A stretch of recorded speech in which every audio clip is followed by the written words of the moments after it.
Welcome to NEK VT Rocks, and my guest today is Michelle Faust from what we know as NEKLS, but is really the Northeast Kingdom Learning Centre. And you've got loads happening there. Yes, we do. As usual. As usual. There's always something going on. There's a lot going on in the different sectors that we have. We have adult education and literacy. We have prevention programming. We have a K-12 tutorial program, and we have children's integrated services. And our newest endeavor, opening up this past September, is Ready, Set, Grow Child Care Center, which is opened up in the Teddy Bear Factory, old Teddy Bear Factory. And it's a collaboration with NEK's Head Start and with Kingdom Children's Museum. How did this happen? I mean, it's a wonderful idea, and I love that it's in a teddy bear factory, by the way. That sort of seems really appropriate. And yeah, it is.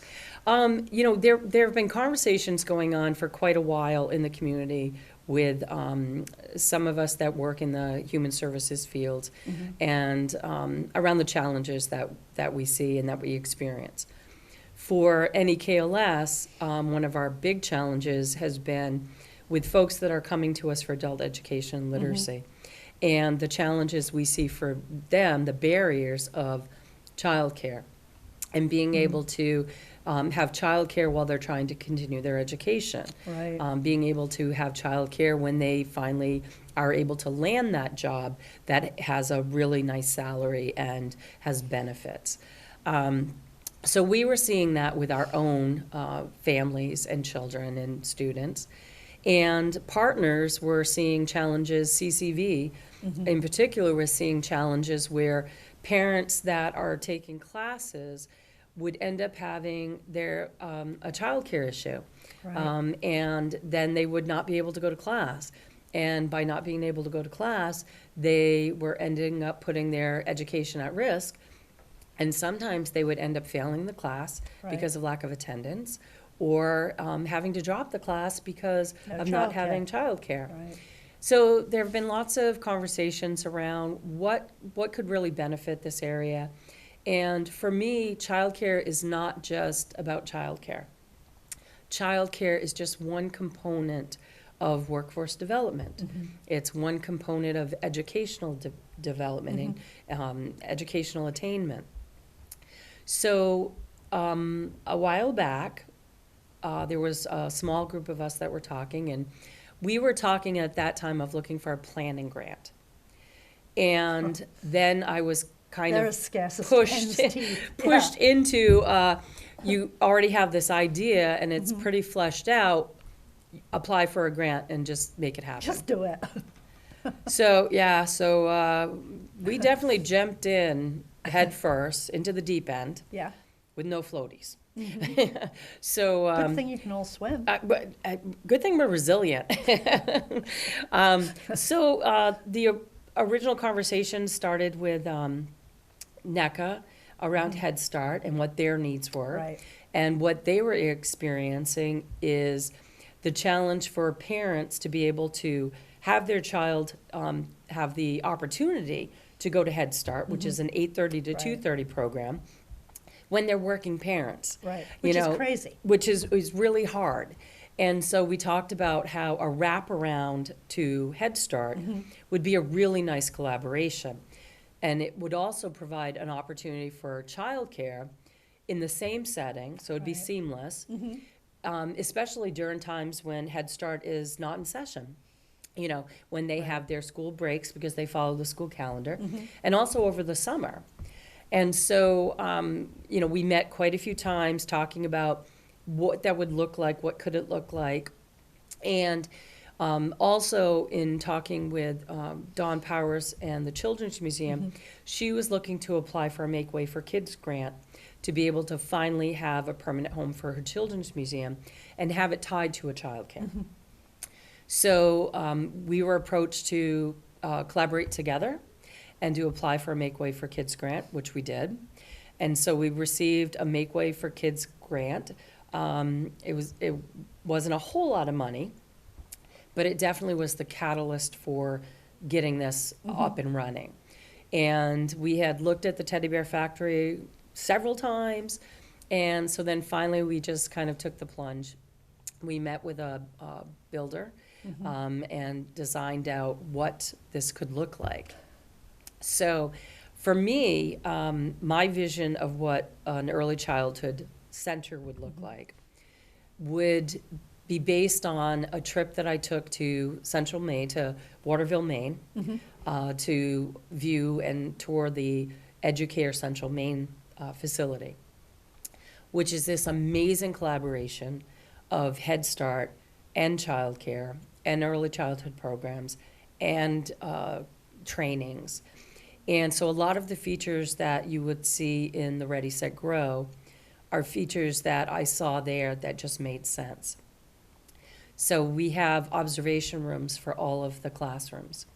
And the purpose of that is also for workforce development. Right. So we've met with the Career Center's early education program, and we've met with CCV, and we've talked about how these observation rooms could be used for students as learning opportunities. And so we're, having conversations about how can we make that happen, because there's lots of guidelines. So you're an and internship program now? Yes. Or about to be? Right, so what Very we did prior is, one thing I knew going into this is that we were going to have challenges with staffing. Yeah. And Yeah. so we worked with the Department of Labor and Gwen Bailey Rowe at North Country Career Center and created a program called Step Up to Childcare. And basically, folks went into this program, and through the program, they were able to earn all of the certificates that you need to go into entry-level childcare. And they each had an internship at a childcare. And hopefully, they would end up being hired by the childcare. Right. So we had one participant that went through the Step Up to Childcare, that then came and did an internship with us and is now a full-time staff person. So my hope is that we're going to be able to continue that type of opportunity. And right now, one of our biggest needs is we really need to start building a sub-pool. We need to start having a deeper bench for when, folks need to call out. Right. And that's a challenge in childcare because Yes, you really have to stay to ratio. You absolutely have to have one staff person for every 4 infants or toddlers. Right. So if somebody calls out, That's a problem. It can be a But problem. equally, you don't want somebody coming in who's sick. Exactly. Then everybody's sick, and Yeah. so it goes. So my appeal today is we're going to start reaching out, looking for folks that are interested in just part-time, per diem working in an amazing childcare, working in the infant rooms or the toddler rooms, Yeah. to be able to be somebody that can be on a sub list, can be called, and would be willing to come in for 4 hours or 8 hours or whatever the Yeah. shift need is. And that would be a paid It would be a gig. paid position, yep, absolutely.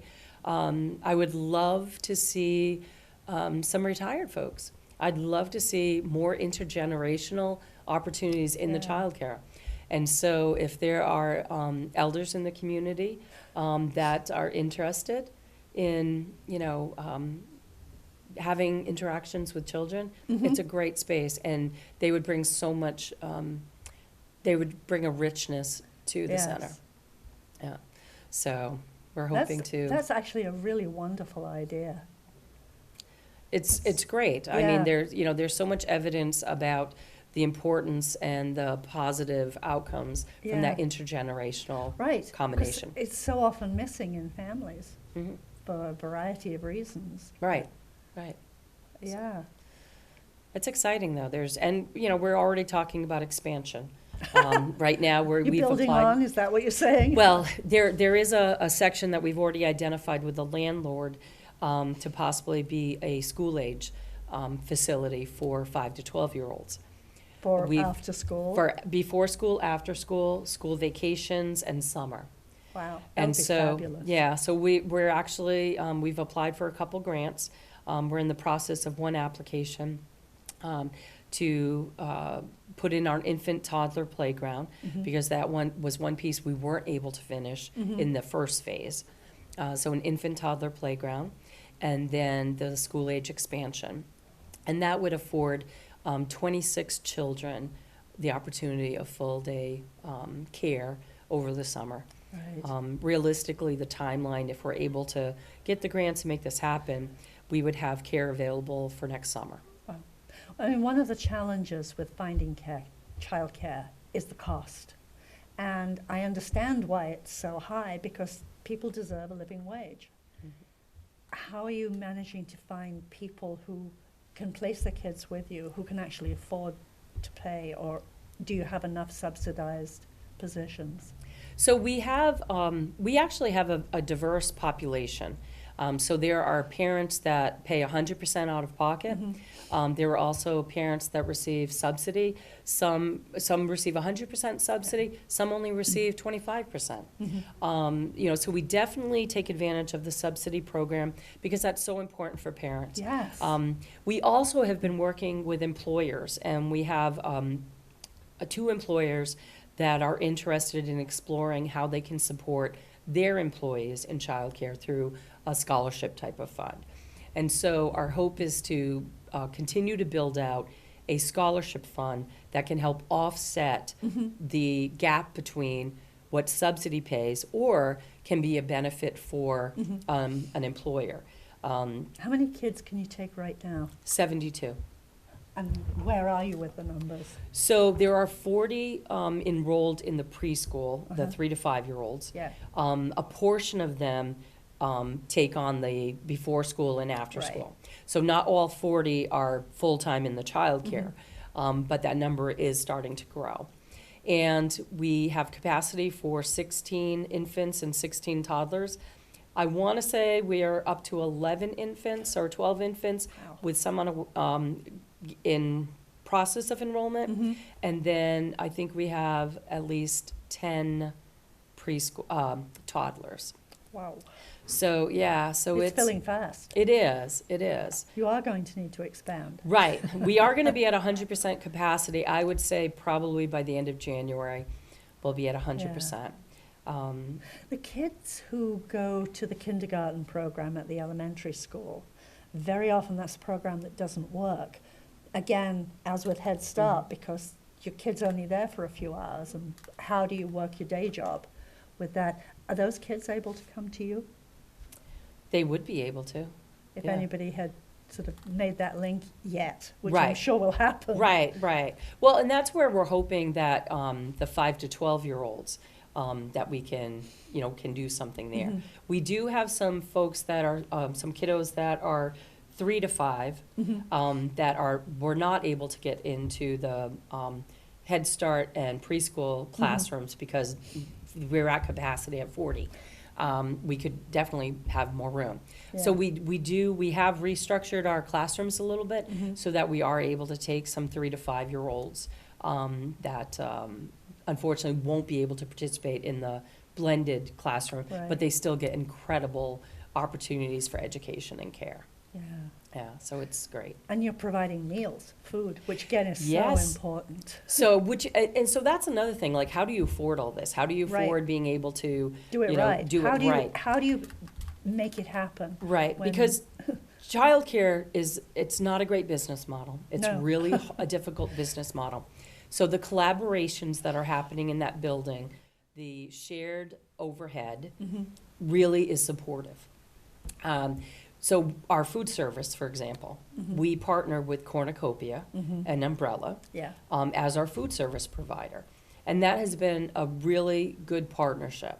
Of course, when opening up a new venture of any kind, you have bumps and bruises. And we've experienced our bumps and bruises. Yeah.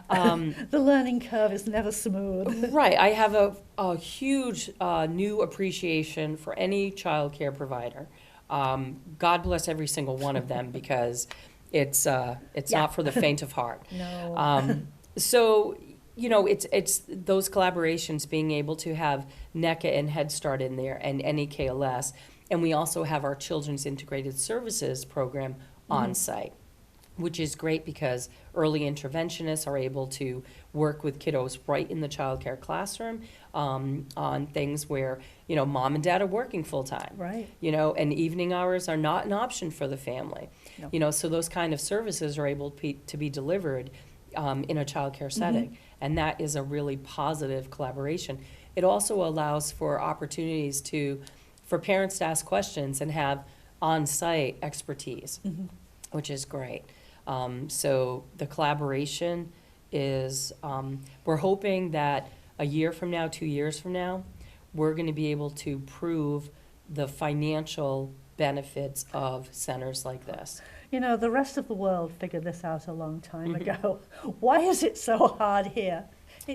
It's so bizarre to me. Yeah. Clearly, I'm from elsewhere. And I think it's common sometimes sense. sometimes there's systems and structures that were put into place a long time ago Right. when life was different. You know, the economy was different, families were different. Yeah. You know, and I think we haven't caught up with the shift in times. But We'll even- get there, though. I mean, the basic concept of, quote, front loading, Mhm. that's been talked about since I came to the States 40 years ago. Mhm. We're still struggling to integrate it into reality. This is true. It This is is true. tough. Right.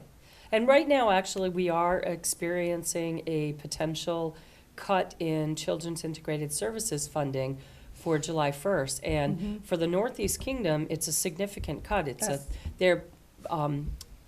They have projected a 36% cut, Wow. which equates to about $500,000. And when you talk about front loading, that's early intervention work. Yes. That's family, mental health. Yes. That's specialized childcare. That's nursing, maternal nursing. Right. All those things that are so important in that critical stage. Right. Because if you blow it there, Right, you never catch up. right. But if you do it right then, you see the results further down Right. the road. Well, you know, and the thing is, we have actually seen the results because the performance measures in the kingdom have actually improved steadily over the last several years. Yeah. And it's because the case rate that we're paid is a reasonable case rate. The challenge, and the state brought in a consulting company. They did a deep dive statewide, and they came back with a case rate of $633. It's not Our bad. current case rate is $646. So we're like, that is reasonable. That is, we felt good on that. The challenge is the state only has so much money for children's integrated services. And so the case rate they're landing on is $501. Right. Well, if you're going That's- from a 646 that's case massive. rate to It's 501, massive. we're talking a lot of dollars. And, Yeah. so we've made a provider comment back to the state. The state was really great in affording an opportunity for the providers in the state to provide comment on, how we see this coming out. We've made a couple suggestions. We've asked that they either, keep it funded at where the consultants have identified it, or keep it the same until they're able to lift the CIS Right. funding up, or to at least postpone implementation until January 1st, 2021, which will afford us the opportunity to really explore if there's going to be that level of cut, how do we do it in a way that best serves Right. our families and best serves the outcomes? As opposed to just pulling the plug, Right, which is right. insane. Watered down services is not going to give us the performance measures we No, need. Watered it's down not. services is not going to serve families well. Some say, well, a few services is better than no services. No, not necessarily. It's a poor use of resources. Right. It really is. Do you have any connection with housing, given that one of the big problems up here and everywhere else is the lack of affordable housing? And inadequate housing just exacerbates everything else. Right, right. That housing is not something that are in You're our not gonna take that wheelhouse. on yet? No, I have Huh. no intentions of doing that. But I know they're working, I know that the housing agencies around here are really trying to work hard around, not just affordable housing, but healthy housing. Right. They're really trying to also provide services for tenants around financial education, Right. workforce development, all those kind of things. So I think everybody's really trying to do their part and recognizing that while they have one part, their part is so connected to others. Right. You know, so it's great to start seeing a level of collaboration with, housing partners, that are collaborating with human services and mental health and the police, and, it's just, I mean, for those who are couch surfing, that's Right. such an enormous piece in with everything else. right. It's Right. tough. You Even know. getting shower facilities for your kids and yourself. Yep, It's just tough. absolutely. It's ridiculous. Lots of challenges, but I think there's also a lot of energy and synergy in the kingdom that I haven't experienced at this level in a long time. That's So great. the past several years, new leadership in different organizations has really brought about some increased collaboration and partnerships. And so I'm really proud Right. to live here and to work with amazing partners, with Jenna O'Farrell from NECA, Amanda Cochran from Umbrella, Barb Morrow from the Community Justice Center. Right. It's just, there's a wealth of opportunities. Tomas with Human Services, and so. There's a lot of people involved, good energy Mhm. people. Yep. You also have a community garden right there that Yes, has already well-prepared soil, that if neighbors wanted to be involved in working that would grow veggies for you, for your kitchen. absolutely. If that has crossed your And mind I so would, far. I would welcome any community member that would like to maybe help us create what that could look like. In working with cornucopia in the kitchen. Right. And with the classrooms, because, definitely having the kiddos be able to go out during the day and spend, half an hour, an hour in the Right. garden. Well, there was wonderful raised beds that are really perfectly kid-sized. Mhm. And not Lots of overwhelming. opportunities. Yeah, It's a beautiful space, yeah. and there's so much opportunity there. What else is NEKLS doing in your spare time? In my spare time. Yeah, 'cause Um, obviously you have so much of that.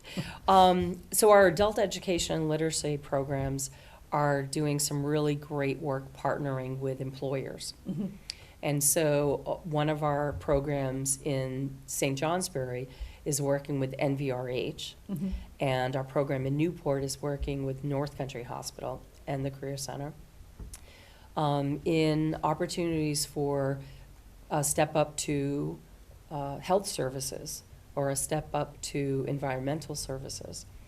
And what role we play is coming in and doing work around growth mindset and helping folks to explore their character strengths Mhm. and to understand that we all have character strengths. And what does that look like? How does that translate into your job? What character strengths do you have that you are your go-tos? Like they're your cores, be it humor or persistence. And it helps folks to kind of start thinking a little differently about life and Right. about things that, the flat tire doesn't suddenly become a fatal flaw and you have to quit your job.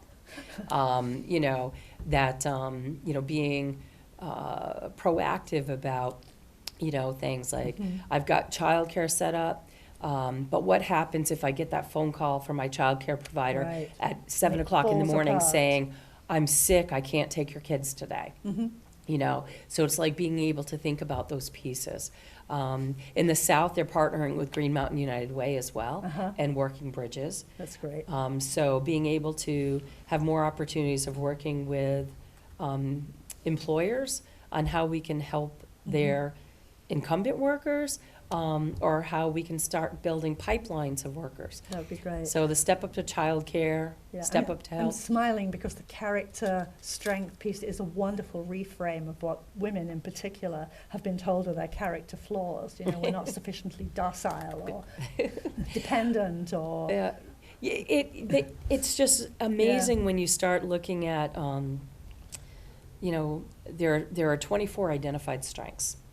And we all possess all 24, just at varying degrees. Right. And at different times, we, if we take the survey today, and if we take the survey a year from now, Right. the ones that come to the surface could look different. Absolutely. If we're well fed emotionally and physically, Right. we have a very different profile from if we're struggling. Right. We do our best, and our best looks different at different times. Absolutely. You know, so I'm really proud of our adult ed staff. They're doing some amazing work around life coaching and exploring, you know, growth mindset, and not just learning about it, but actually putting it into programming and having it be a part that, and sometimes some of the younger students that come to us are a little resistant at first, you know, like, you know, this is, you know, bogus or whatever. But it's amazing how all of a sudden they're starting to use the language, and they're Yeah. starting to point out and recognize their strengths, you know, Right. and so it's nice to see that shift of the mind. And if they're learning the restorative justice principles at the same time, they're learning that there are other ways of settling disagreement besides punching somebody out. Yes. It's always a useful skill. Although there's a place for both, you know, you don't take anything away. But sometimes you have to convince people they have other options. Absolutely, absolutely. I'm so proud of the work that we do. Our staff is amazing. We have passionate people. Yeah. Everybody that works in prevention, the work in children's integrated services, working with families. Yeah. Our K-12 tutorial program, our tutors that work one-on-one with kiddos, you know, to help them to regain whatever they need to. Right. We're fortunate, we're blessed, and I'm just over the moon to be working for that organization. How long have you been working there? I have been there 19 years. Wow. And when I started, it was with a high school diploma, working in migrant education. And so I feel like I'm the poster child for adult education, because I didn't step foot into a college classroom until I was close to 40. So if I can do it. If you can do it, that's anybody incredible. can do it. That's actually really wonderful modeling. And I presume people learn your story and learn that there really is a way through what feels like a situation where there's no way through. Right. You just have to wait a little sometimes. Right. I highly encourage people to go to school, if they choose to go to college, to do it sooner rather than later. But I also encourage folks that didn't make that choice back when they were in their 20s. Or didn't have the opportunity. Or didn't have the opportunity to know that you can walk into a classroom at 40. Right. You can learn a new trade at 40. You can, you know, go into an apprenticeship program at 40. And you're never too old to do that. And there's resources. There are so many programs to help folks with apprenticeships, you know, with internships. You just have to go ask, you know. And so You have to know who to ask. yeah, And sometimes that's a big barrier. right. I encourage anybody to walk into the Career Center and ask Gwen Bailey Rowe, Right. because if it's not something she readily has, she knows She'll people. find out. You know, they could walk into any one of our learning centers and ask, and if we don't know, we probably know who we can connect you to. Right. It would probably be good to remind people where the learning centers are in Newport, because not everybody knows. So our Newport Learning Center is on Main Street, right next to Pouline Grain. It's the building right over the tracks. My salon, hair salon, and spa is right next to us. Just around the corner from the new pizza. Just around the corner from the new pizza, yep. And our Children's Integrated Services is down on Farrant Street in the Newport Early Childhood Center, where Ready, Set, Grow childcare is. Yeah. But we also have learning centers in Island Pond, in Canaan, Hardwick, and St. Johnsbury. So no matter where you live in the kingdom, you can access any one of our centers. And, you know, there's all kinds of opportunities. I presume the others are growing just as the one in Newport is. Absolutely. Yeah. Yep. yeah, it's, there's more and more opportunities for more workforce development Mm-hmm. and the role that we can play in helping somebody who wants to do a career center course, or a college course, but they want to do a little brush up first, kind of build up their confidence. We're here to help. And Yeah. I presume you can help people connect with CCV too. yeah, we actually in Newport, two of our staff actually deliver a course over there, and that works out really well. It's for folks that are kind of going into college maybe for the first time, and we do a lot in that course around growth mindset and character strengths, and it's part of our Prime for Success program. Yeah. We really need to prime the pump for people to be able to be ready and successful going into an apprenticeship program Right. or a work study, or it's just like building those foundational resiliencies and skills and confidence. Right. Just having the confidence to walk through the door. Do all of the apprenticeship programs pay, or some of them just part of a program? Some of them do. There's a childcare apprenticeship program. There's, any one of the trades apprenticeship programs. A lot of them you hear more so about in the Rutland area or Burlington area, but there are programs up here, and they are happening. That's great. We just need to get better about letting Sharing folks the information. know, that these opportunities are here. That is actually the next biggest challenge, and we unfortunately are out of time. But just to finish my thought, they'll edit me out probably. The biggest challenge is, how do we share information? And I leave that with you for something to solve in the next couple of weeks. I'll get right on that. We're not good at sharing, at least not. We're good at putting it out, but it's how does it then get picked up? Right. There's got to be a better way. Anyway, thank you so much for coming in. At the bottom of the screen, there'll be a way for people to get in contact with you, particularly around you're looking for people to work in this program, part-time, per diem, Right. possibly full-time, but Yeah. it sounds like there's some wonderful opportunities there. Yeah, Thank you so much for coming in, and I'd love you to come back at some point. absolutely. Love to come back when Thank you. the When you've solved the sharing when I've solved the information sharing piece. issue. Great. Thank you. Thank you so much.